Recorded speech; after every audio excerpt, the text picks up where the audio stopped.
Hello and welcome to another Albion Online Dev Talk. Today I want to talk about progress on the Albion Online roadmap and introduce our upcoming content update Into the Fray, which will go live at the start of the next guild season. In our roadmap video earlier this year, we talked about wanting to continue what we started last year, to keep improving Albion's open world, to update old content, and to make the game accessible to as many people as possible. We announced many improvements that we're working on, like an overhaul of weapon lines, changes to castles and castle outposts, expanding the royal cities into the Outlands, and a revitalization of the Crystal League. At the same time, we introduced all new features, like the Mists, a massive expansion of the Roads of Avalon dedicated to solo players. We also introduced our plans for dynamic in-game events that would add variety to daily gameplay in Albion. Work on all of these features is underway, but as we were working on them, we realized that there's too much to do in one update, and that some of this content has a direct impact on guild seasons. We didn't want to make you wait for one more season, so we decided to focus Into the Fray on content that is either already finished or directly related to the guild season, while other features are still being worked on and are receiving the extra time they need to shine and will be released in upcoming patches and updates. So what will Into the Fray contain? The first major feature in the update will be a complete overhaul of the magic staffs, in particular Fire, Holy, Nature and Cursed staffs. This means new animations, new VFX, new audio, and even all new spells.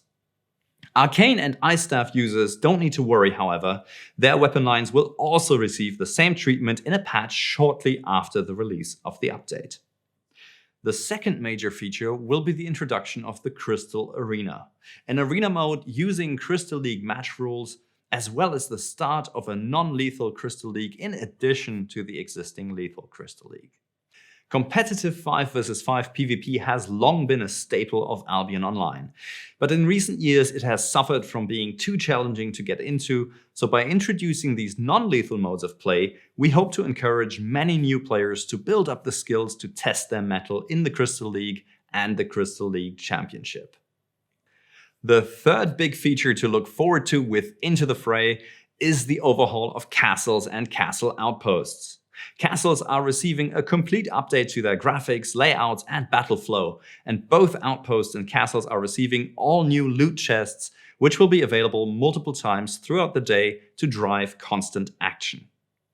And the fourth big addition will be the introduction of a dynamic event system, which adds daily events to the world of Albion.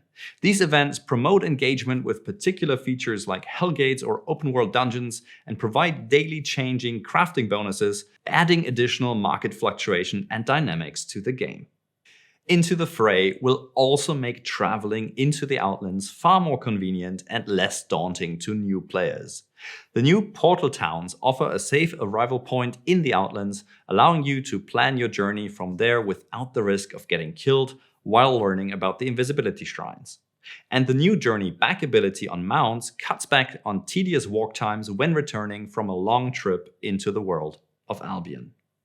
Next, the update will introduce a whole new way to celebrate your PvP victories.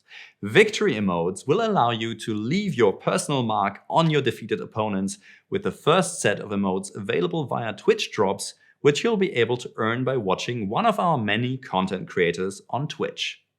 Finally, Into the Fray will come with a large number of convenience improvements, including training dummies on your islands, party UI improvements, a muted players UI, and tooltips for zone exits, to name a few. As for the rest of our roadmap features, don't worry, we haven't forgotten about them. We know many of you are excited about the solo experience of the Mists, and many of you are looking forward to a new Guild Finder UI. We are working on these and more, but we couldn't quite get them to the level of quality we wanted for the start of the next season. So expect to hear more about them once the next season has kicked off.